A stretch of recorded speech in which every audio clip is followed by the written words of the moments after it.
एक बार फिर देव ऋषि नारद के मन में यह अभिमान हो गया कि वे ही भगवान विष्णु के सबसे बड़े भक्त हैं। वे सोचने लगे, मैं रात दिन भगवान विष्णु का गुणगान करता हूँ, फिर इस संसार में मुझसे बड़ा भक्त और कौन हो सकता है। किंतु पता नहीं श्री हरि मुझे ऐसा समझते हैं या नहीं। यह विचार कर नारद भगवान विष्णु के पास क्षीर सागर में पहुंचे और उन्हें प्रणाम किया। विष्णु जी बोले, आओ नारद, कहो कैसे आना हुआ। नारद बोले, भगवान मैं आपसे एक बात पूछने आया हूँ।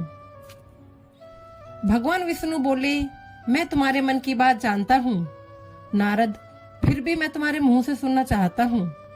नारद ने कहा, हे देव, मैं दिन भर आपका गुणगान करता रहता हूँ। पल पल हर क्षण मुझे बस आपका ही ध्यान रहता है। आप मुझे यह बताइए कि क्या मुझसे भी बड़ा आपका कोई अन्य भक्त है इस संसार में। भगवान विष्णु समझ तो पहले ही गए थे कि नारद को अपनी भक्ति पर अभिमान पैदा हो गया है, किंतु अपने मन की बात छुपाकर वे बोले, नारद, इस प्रश्न के लिए तो तुम्हें मेरे साथ मृत्युलोक में चलना पड़ेगा। नारद बोले, ठीक है भगवान, मैं मृत्युलोक चलने के लिए तैयार हूँ। भगवान विष्णु नारद को लेकर मृत्युलोक चल पड़े। धरती पर पहुंचकर दोनों ने किसान का भेष धारण किया और एक गांव के किनारे बनी एक झोपड़ी की ओर चल पड़े। विष्णु बोले, नारद, मेरा एक बहुत बड़ा भक्त यहाँ इस कुटिया में रहता है।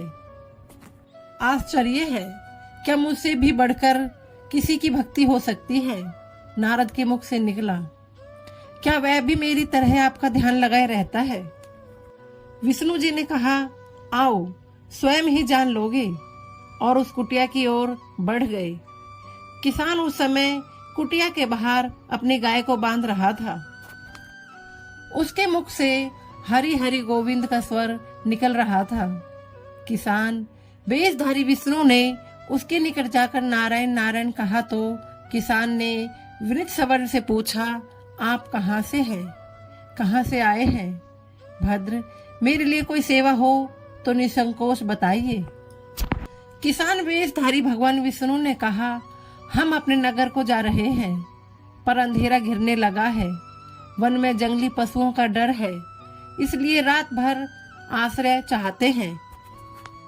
किसान ने प्रसन्न भाव से कहा, मेरी कुटिया में आपका स्वागत है, और जो रूखा सूखा घर में है आपके लिए हाजिर है। भगवान ने मुझे आप लोगों की सेवा करने का अवसर दिया है, बड़ी कृपा हुई उनकी। बाहर दल्लान में एक खटिया पर दोनों को बिठाकर किसान अंदर गया और अपनी पत्नी से कहा, देवी, दो अतिथि आए हैं। किसान की पत्नी उस समय अपने बच्चों को भोजन परोस रही थी।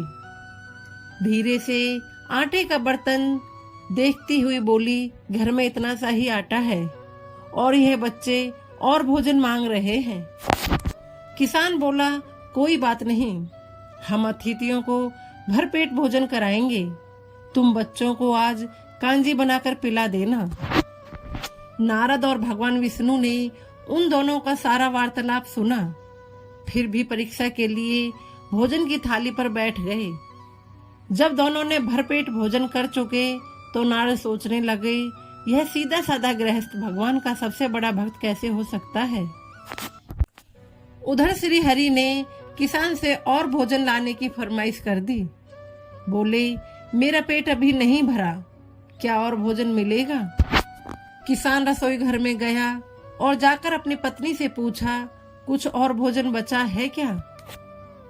पत्नी बोली, बच्चों के लिए कांजी बनाई है, बस वही शेष है। विष्णु और नारद वह भी पी गए। किसान और उसके परिवार को भूखा ही सोना पड़ा। भूखे बच्चे माँ का आंचल थाम कर कह उठे, माँ, नींद नहीं आ रही है, मुझे बड़े जोर की भूख लगी है। पिताजी ने उन अतिथियों को कांजी भी क्यों पिला दी। किसान ने बच्चे के सर पर हाथ फेरते हुए कहा, अतिथि को भोजन कराना स्वयं विष्णु भगवान को भोग लगाने के समान है बेटा। बाहर दालान में दोनों अतिथि अलग अलग बिस्तरों पर लेटे हुए थे। भगवान विष्णु ने कहा, तुमने सुना नारद, किसान और उसके परिवार को भोजन नहीं मिला, फिर भी वह मेरे गुण गा रहे हैं। यह तो कुछ भी नहीं है।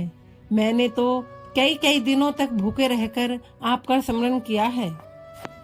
अगले दिन सुबह उन्होंने देखा किसान भगवान विष्णु की मूर्ति के सामने कह रहा था, गोविंद हरि हरि, तुम सदा मेरे मन में बसे रहो, बस मुझे और कुछ नहीं चाहिए। फिर दोनों अतिथियों से बोला, हरि की बड़ी कृपा है, वही जग का रखवाला है। प्रभु की दया से रात को कोई कष्ट तो नहीं हुआ। जब तक आपका जी चाहे तब तक आप दोनों यहाँ रह सकते हो। मैं खेत पर जा रहा हूँ। किसान वेशधारी श्री हरि बोले, हम भी तुम्हारे साथ चलेंगे, यदि तुम्हें कोई आपत्ति न हो तो। नारद और विष्णु भगवान किसान के साथ उसके खेत पर गए। नारद बोले, तुम तो सत्पुरुष हो, भगवान के बड़े भक्त हो, हर घड़ी उनका नाम लेते रहते हो। किसान बोला, अरे कहाँ, काम से जब भी थोड़ा बहुत समय मिलता है तभी उनका नाम लेता हूँ। नारद बोले, नारद ने पूछा, कब कब मिलता है समय? किसान बोला, सुबह उठता हूँ तब, रात को सोता हूँ तब, और दिन में जब भी काम से समय मिल जाए तब। ओहो, समझा, नारद के मुख से निकला।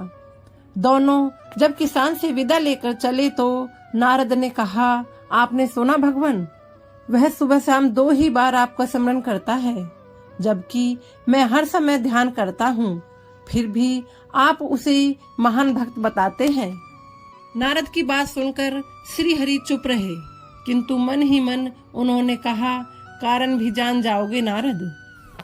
विष्णु ने एक कलश को तेल से लबालब भरकर नारद को दे दिया और बोले, नारद, इसे अपने सिर पर रखकर बिना हाथ लगाए सामने वाली पहाड़ी तक ले चलो। ध्यान रहे इस कलश में रखे तेल की एक भी बूंद जमीन पर गिरने न पाए। नारद बोले, यह कार्य सहज तो नहीं है। यह कहकर नारद ने कलश सिर पर रख लिया और पहाड़ी की ओर चल दिए। नारद पहाड़ी तक पहुंच गए और लौट आए। विष्णु बोले, लौट आए नारद, ठीक है, अब यह बताओ कि इतनी दूर जाने और आने में तुमने कितनी बार मेरा स्मरण किया है? नारद बोले, एक बार भी नहीं भगवान, करता भी कैसे, मेरा सारा ध्यान तो तेल और कलश की तरफ लगा हुआ था। श्री हरि बोले, तब तुम ही सोचो, वह किसान दिन भर कठिन परिश्रम करता है, फिर भी 2-4 बार मेरा स्मरण जरूर करता है, और तुम एक बार भी मेरा स्मरण नहीं कर पाए। विष्णु की बातें सुनकर नारद की आंखें खुल गईं। वह श्री हरि के चरणों में गिरकर बोले, मान गया प्रभु, जो संसार के झंझटों में रहकर भी आपका स्मरण करते हैं, वे ही आपके सबसे बड़े भक्त हैं। तो दोस्तों, ये थी हमारी आज की कथा। आपको यह कथा कैसी लगी हमें कमेंट करके जरूर बताएं और हमारे चैनल को सब्सक्राइब करना ना भूलें। जय श्री श्याम।